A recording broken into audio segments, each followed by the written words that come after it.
Good morning, and thank you for coming to hear my thoughts on the use of reflective practice in assessment of animal husbandry workplace learning in the veterinary science degree at Sturt University. I'm Sarah Pollard-Williams from the School of Animal and Veterinary Sciences on the Wagga campus, and one of my roles is to coordinate animal husbandry extramural studies. Workplace learning, or WPL, has a very strong role in the veterinary science curriculum, and there are essentially very similar systems in schools across Australasia, the UK and the USA.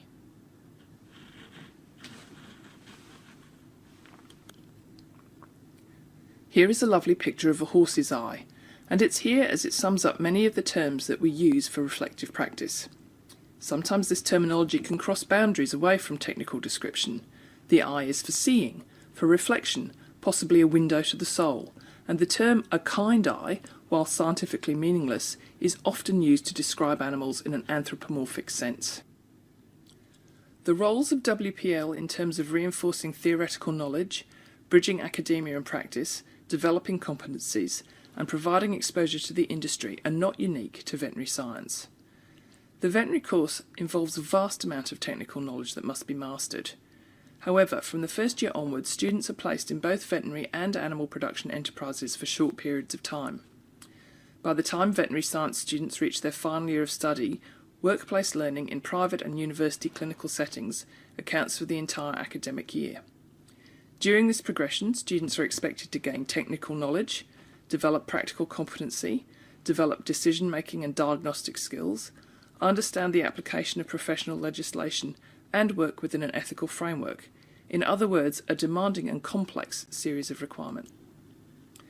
When we consider students in the veterinary science course and how WPL experience links directly to subject content, this slide gives you an idea of the very close relationship between the theoretical and practical content.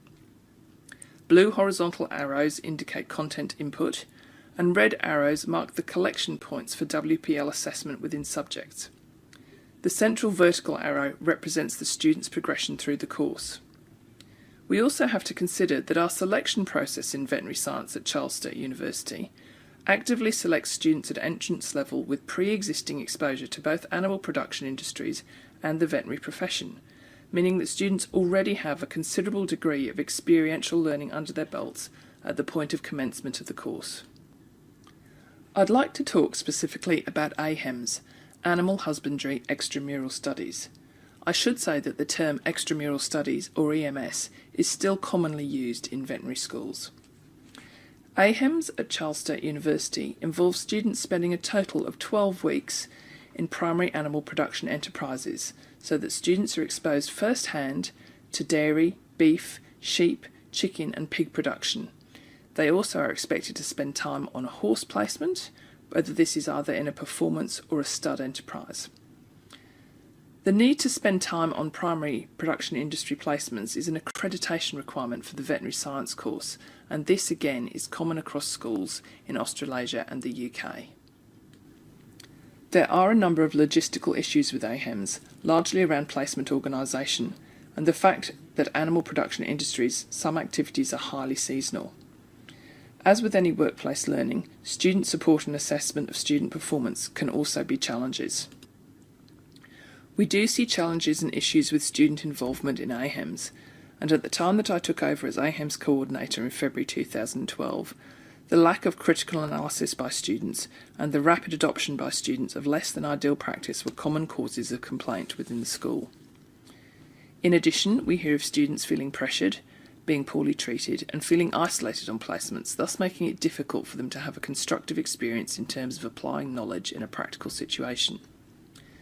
This also leads to missed opportunities to reflect on their experience, and in particular to challenge assumptions and practices that are often taken for granted and that could rapidly become entrenched in the mythology of animal management without any evidence-based.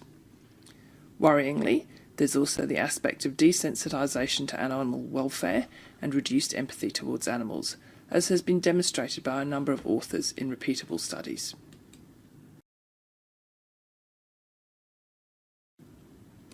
I'm going to give you an example, and that is mulesing, a common management practice in the wool producing industry in Australia. Our merino sheep have big wrinkly skin folds around their bottoms, and this means that they can actually get contamination with fecal material on the wool coat. This in turn leads to fly strike and a maggot infestation in the skin.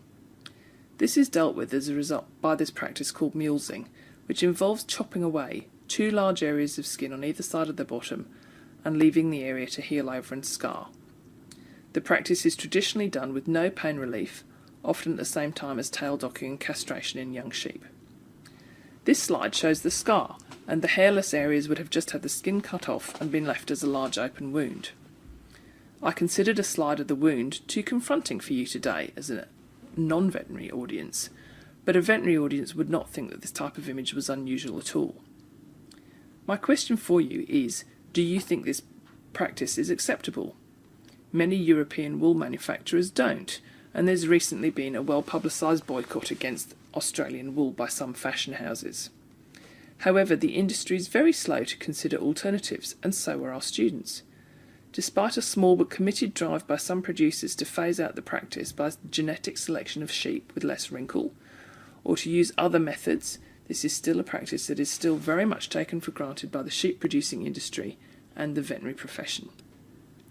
So we have the potential for, and documented evidence of, a decline in student empathy for animals in the face of a society that is expecting a greater stance from the profession on these issues, largely as a result of increasing media coverage of examples of compromised animal welfare.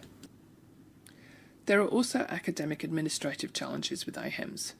With over 180 students completing placements in any session break, that results in a lot of marking that hits the desk at the start of a teaching session. Lack of time for marking reports and delayed feedback to students then contributes to a circle of dominoes effect which reinforces the learning challenges we saw in the earlier slide. In particular, the lack of opportunity to reflect on the experience or to challenge assumptions and taken for granted practice. So one of my first questions was, how can we, within the school, improve the outcomes for our veterinary science students in AHEMS placements? And one of the major challenges was to be able to turn a negative experience into a learning experience, however uncomfortable the placement may have been for that student. In order to do this, we need to encourage students to be active critical observers, to look at what is being practiced, but also the culture and dynamics of the workplace. We need to encourage them also to be proactive, to take or create opportunities, and to ask lots of questions of their peers, their lecturers and their hosts. And finally, assessment needs to be reframed in order to encourage the learning that we hope as academics students will experience while on a practical placement.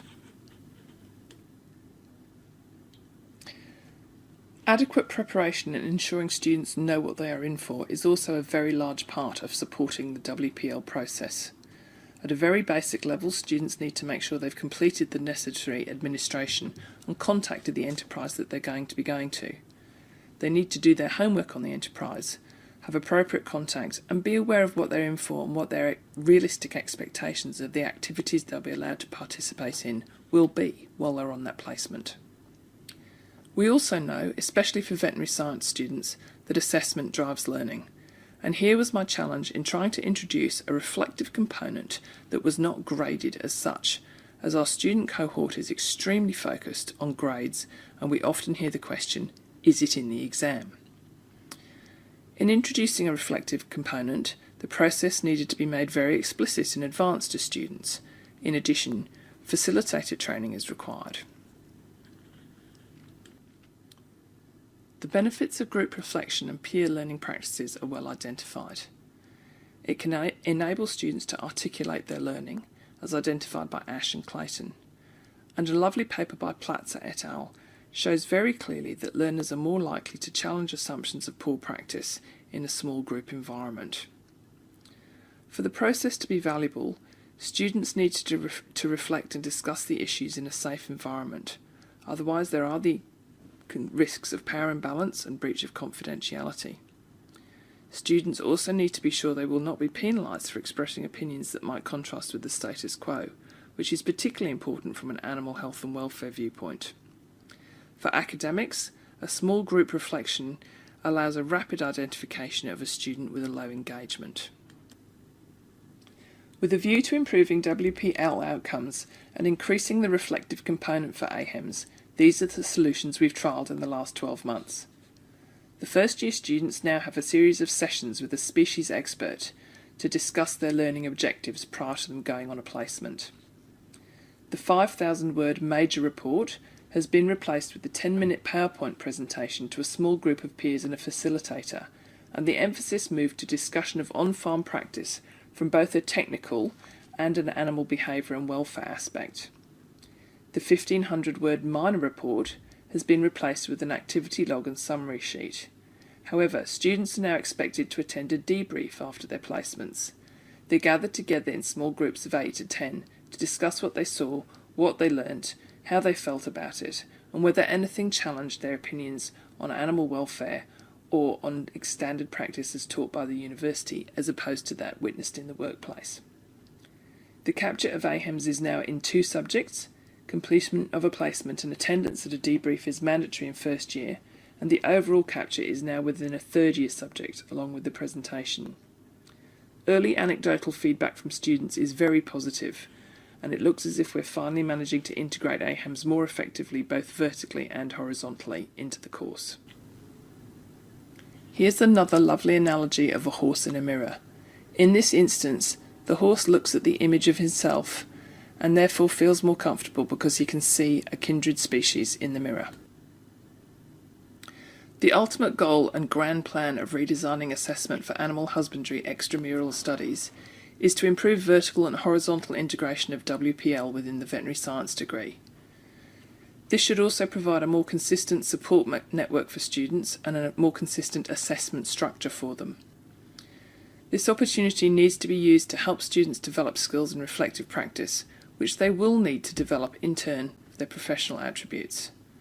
Our responsibility to the students is not only to ensure competence at graduation, but to equip them for the journey of professional life, in particular the so-called make or break period of the first 2 years in the workplace after completion of university study. Here's another image of an eye, and I do like these because my clinical interest in another life is in fact ophthalmology. If we look beyond the surface of the eye, we can see to the retina. This is a beautiful and complex piece of biomechanical engineering that allows us to see. In other words, a visual image is actually sent to our brain for interpretation of a much larger picture of the world. In summary, anecdotal evidence suggests that students do enjoy WPL in the early years of the veterinary degree. However, they need to be supported in transition from observer to participant while in the workplace. They also need to be guided in critical reflection and peer learning practices. Most importantly, we as academics actually need to take responsibility for embedding these practices both vertically and horizontally within the course. I'd like to thank the Education for Practice Institute, as a teaching fellowship this year has encouraged me to review our established practice within the school and enabled me to get to grips in beginning to make some change in this. In particular, I'd like to thank Dr. Selina McEwen, who's my supervisor. Thank you.